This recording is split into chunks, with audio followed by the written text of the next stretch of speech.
2018. All right, to the NBA, the Kyrie Irving situation has reached a conclusion of sorts. Tuesday, the Nets announced that Irving, who is not vaccinated and can't play in home games as a result of the protocols in New York City, will not be with the team at all until he is. General manager of the Brooklyn Nets, Sean Marks, explained the decision. I'm sure this is not a decision that they like, and you know, Kyrie loves to play basketball, wants to be out there, wants to be participating with his teammates. But again, this is a choice that Kyrie had, and he was well aware of that. You know, again, we had multiple conversations about this. You know, I think the conversations were good. They were very clear and clearly outlined, and this is this is where we stand right now today. Joined now by the host of NBA Today, Malika Andrews, who is in that press availability with the Nets Tuesday. This is a team you've covered extensively. You know all of the parties involved. It felt like this would reach a point of critical mass. I suppose it arrived now. Why? What led to that decision? Well, Scott, I asked Sean Marks that very question. Why was this the time that it made sense to say that Kyrie Irving was not going to be able to be around the team at all? And he said, well, when does it make sense to make this sort of decision? Should we have done it a week ago? Should we have waited a couple more days to see if Kyrie Irving would have changed his mind? There is no good time, he said, to make this sort of decision about a player of Kyrie Irving's caliber. But what was very clear to me in this availability, Scott, is this is a team that wants to be able to move forward. Sean Marks said over and over again that what he hopes is that they can focus on the 16 guys that are in the locker room because their aspirations to win a championship haven't changed. And the fact that this discussion was continuing to go on, it was a distraction. But when Sean Marks was asked whether or not he felt that Kyrie Irving left the organization with any choice in the matter, he said, you know what? Ultimately, no, he didn't leave us with a choice. And so they needed to move forward. And now was the time before the season starts and games actually begin to count. There's a lot that's interesting here, not the least of which is that just from a basketball piece, he is a spectacular talent. He makes you better. But they have plenty of talent as it is. And so what's interesting is as they move forward as a team without him, if he were to decide to change his mind and come back and then try to assimilate to the group, there'd be a period of sort of readjusting. I just wonder how they would adjust to that if that situation did change.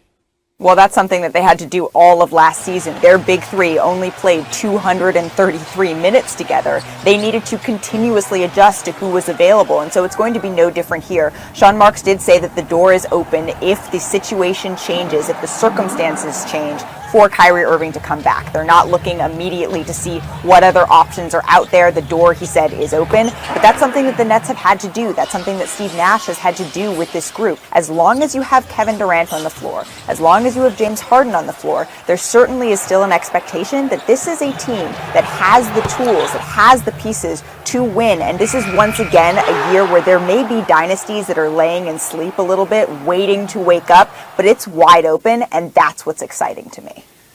And it's exciting to have an opportunity to watch you in a chair. And I think I'm the president of the Malika Stan, the Stan Club. So it's great to see the opportunity you'll have with NBA Today. You will thrive. Make us all proud. You already do.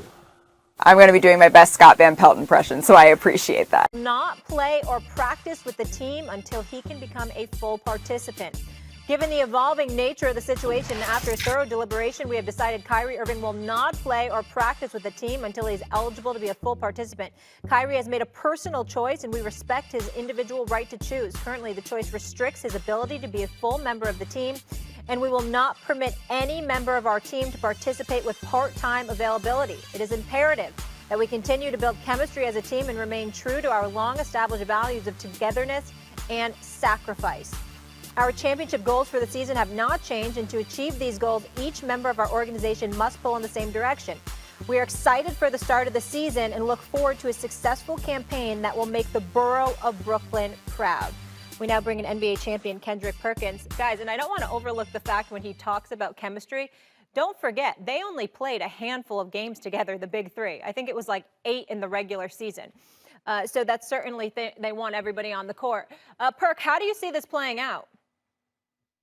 Well, look, first of all, we tried to warn the world that this was going to happen. We saw the frustration with Steve Nash in his interviews We started to see the frustration with Kevin Durant. And I love the stance that the Brooklyn organization is making that, hey, you're not bigger than the team. And they had a plan in place. That plan was for Kevin Durant to sign the extension. Next was supposed to be Kyrie Irving. And then the last person was supposed to be James Harden, who they gave up a lot to get last season. And when James Harden said that he is willing to go into free agency and test the waters because he never been, and now his deadline is coming up for him to sign the contract extension. Look, the Brooklyn Nets are saying, you know what? We can't afford to lose James Harden. James Harden is just as valuable to this organization as Kyrie Irving. So with that being said, I love the stance. And guess what?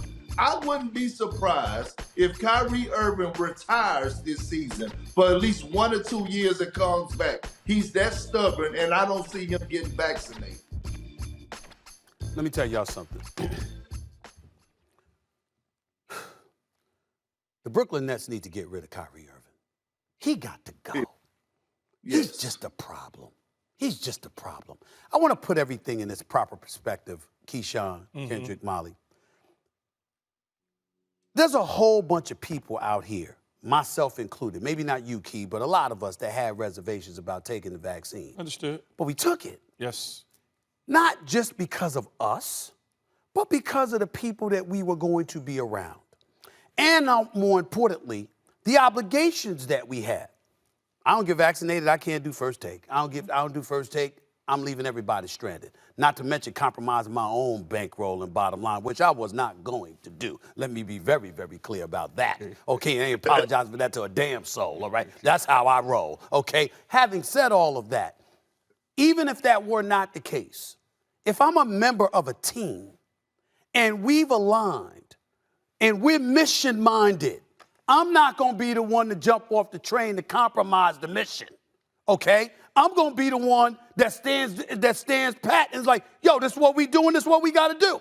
Kevin Durant, 6.2 billion plus people have taken the vaccine. Whatever conspiracy Kyrie Irving wants to come up with, all right, good luck with that. But the bottom line is that means you're looking at everybody else who's taking the vaccine, and that's the position that you're maintaining. People out there who don't want to take the vaccine, that's your personal choice. I get where you're coming from with that, but you evidently ain't a part of a team. Because if you're a part of a team and other people are doing it and you not doing it doesn't allow you to be a part of the team, then it comes time to make a choice and make the sacrifice and do what you need to do. Clearly, Kyrie ain't about that because Kyrie's about Kyrie. His heart might be in the right place philanthropically, charitably, in terms of the causes that he partakes and the donations that he makes and stuff like that. And he should not be excoriated from that.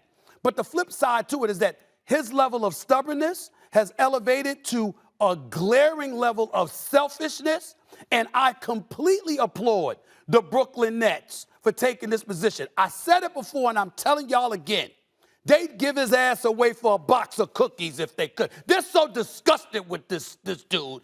I'm telling you what I know, all right? Y'all figure out how the hell I know that. I ain't asking. I'm telling you. It's that disgusting. It's just that, like Kendrick Perkins said, this brother, when he says he might retire if he get traded, Keyshawn, we all know he might. He ain't playing now. I mean, he's that kind of dude. And so as a result, you got teams that don't want to trade for him, A, because he might retire, or B, he might be just as much trouble for them because his focus ain't just on basketball. And as a result, they got to give equitable compensation in return for his services. And why give away that for a dude you cannot trust? And be clear, you cannot trust Kyrie to be anything but Kyrie. He gonna do what he feels is best for him, and everybody else be damned. And it's a damn shame because now you might lose James Harden because Daryl Morey is lurking in Philadelphia. Don't think for 1 second Daryl Morey ain't trying to get his hands on James Harden. I'm telling you what I know. Floor is yours. No, I would say that the Brooklyn Nets did the right thing, no question about it, Perk and Stephen A. They did what they were supposed to do. Because when you look at it, if you got a player like Kyrie missing time, now all of a sudden, let's just assume that they're good enough to make it to deep run into the playoffs or make it to a championship. Now, all of a sudden, there's other states, and you know how states and cities are, they follow each other at some point in time, that all of a sudden they make a decision to adopt what New York and California has decided to do. Now, he can't even play in the championship games, let alone practice time with his team. You cannot, and you know this, Perk, you can't miss time practicing and then think you're going to just come and play in the game. The chemistry is going to be all thrown off. You're going to have all sorts of issues. So they did the right thing. And as far as moving him, who's going to take him? What impact could Kyrie have on the Nets moving forward? Well, he can decimate their franchise. Let me be very, very clear with what I'm saying. James Harden can sign an extension. He's got a player option after this season that'll pay him $47 million. Okay. He can opt in and then add about 3 years and $161 million to that. Well, what did Malika Andrews report the other day? She talked about how James Harden alluded to, I believe it was Malika Andrews. If I'm wrong about that, my apologies, but I believe it was her, basically reporting that James Harden talked about how he's never tested free agency. He's never actually been a free agent out there. He'd like to see what options are available to him. And here's the thing that we have to pay attention to. This is the same James Harden that turned down a 2-year, $103 million extension from the Houston Rockets. He left money on the table so he could go somewhere that he wanted to go. So don't think for 1 second that James Harden likes the nonsense that's going on in Brooklyn. We've been so busy talking about Kevin Durant. We forgot what a superstar James Harden is. Last year was an aberration. He wanted out of Houston. They initially said no. He came into camp out of shape, all right, because he was letting them know he ain't trying to play for them that upcoming season. And as a result, they ultimately moved him. And remember, at the 11th hour, as Jay Williams can attest to, at the 11th hour, Molly, there was noise that the Philadelphia 76ers were about to grab James Harden. Yeah. He was about to head to Philadelphia.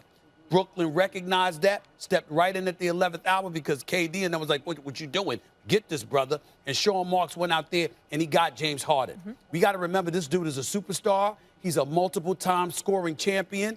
He's one of the elite offensive players this game has ever seen. And to be quite honest with you, Kevin Durant isn't the only one that deserves better. James Harden deserves He better. wants a ring. James Harden deserves better than the nonsense Kyrie Irving is putting this franchise through. So when James Harden speaks up and he says, look, I've never been a free agent before. We all know what Philly's doing. Philly would like Ben Simmons back, okay? But if Ben Simmons wants to be there, the first order of business is for him to get back so he can elevate his trade value and they can move him for equitable compensation. You think Daryl Morey doesn't want James Harden in Philadelphia? You think Doc Rivers would have won James Harden in Philadelphia with Joel Embiid? You kidding me? Once upon a time, they got a call last year, okay? The Houston Rockets thought, they were about to do a deal that was going to send Ben Simmons to Houston so James Harden could come to Philadelphia. But ultimately, Brooklyn stepped in, and that was where James Harden wanted to go. He's giving indications now that might not be the case if all of this nonsense continues. So when Kyrie Irving sits back, clearly thinking about himself and his quote-unquote principled positions, he's compromising the franchise because Kevin Durant is a baller. James Harden is a baller. They don't want all of this other stuff. They want a hoop. And I'm hearing, as of last night, at 11:30 p.m. Eastern Standard Time, I was on the phone with some people, Jay, and I was told, Kevin Durant, don't think for 1 second that Kevin Durant won't eventually give Brooklyn the okay to move this brother if it continues to be on the path that it is. Don't think he's so married to Kyrie Irving that he's just going to tolerate all of this other stuff. Hell, before they landed in Brooklyn, Kyrie wasn't speaking to anybody, including Kevin Durant.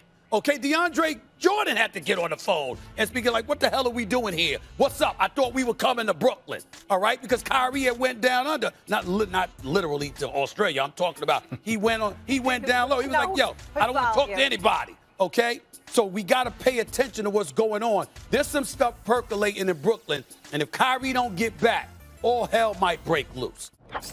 You tell me what the trade value for Kyrie is. Oh, no. It's minimal. I can tell you that for a fact because I was on the phone with at least 4 GMs over the last 2 days, all saying when the Sixers are concerned about 20 cents on the dollar for Ben Simmons, what do you think Brooklyn is concerned about for Kyrie Irving? Everybody knows he's spectacular, that he's box office, that he is big time when he wants to play. But the question is, Does he really want to play? He's so distracted and so focused on other things outside of basketball that right now, league-wide, nobody trusts him. I had one executive that tell me he wouldn't be surprised if Sean Marks could that he'd give Kyrie Irving away for a box of cookies. That's what the hell he said. Literally, I'm quoting, because that's how crazy Kyrie Irving appears at this particular moment in time in terms of being all over the place instead of focused on the game of basketball. So if you're the Brooklyn Nets right now, here you got a situation. KD, and I'm going to say this, and Jay Williams, you're going to lose your mind. Are you sitting down? I'm glad you got on your turtleneck. I am ready. I want to hear it. You're warming that 55 weather degrees, all of that right now. I'm about to say something to you. Are you ready for this? Give it to me. We got KD. He already agreed to his extension, right? He already agreed to his extension. But if Kyrie somehow messes all of this up and doesn't get his act together, right? He doesn't end up back in Brooklyn for whatever reason. And James Harden says, enough of this. I ain't going to sign no extension. I already know where you're going. I'm a test free agency. I already know where you're going. You're going back out west. How about KD? How about you're KD going back out west? You know, I really don't need this. Maybe I should have went to the Garden after all. Maybe I should have went to the Garden after all. I'm just saying. I'm just saying. And always, this is what Tim Tebow was talking about. It always comes back to you. I'm just saying. I thought you were going to say Golden State go back out with Clay and Steph. I thought he was going to go Golden State. Hold on. Because it was about championships, not about Stephen A. Well, first of all, it's not about championships and it's not about Stephen A., even though that would make me very happy. Kevin Durant has 2 chips already. We got that. He already did Golden State, okay? I'm aware. When he went to Brooklyn, what did we say about the guard and the brand and what it brings, okay? Again, he signed his extension. He's in Brooklyn. We get all of that, even though they try to front like the Knicks were never a consideration.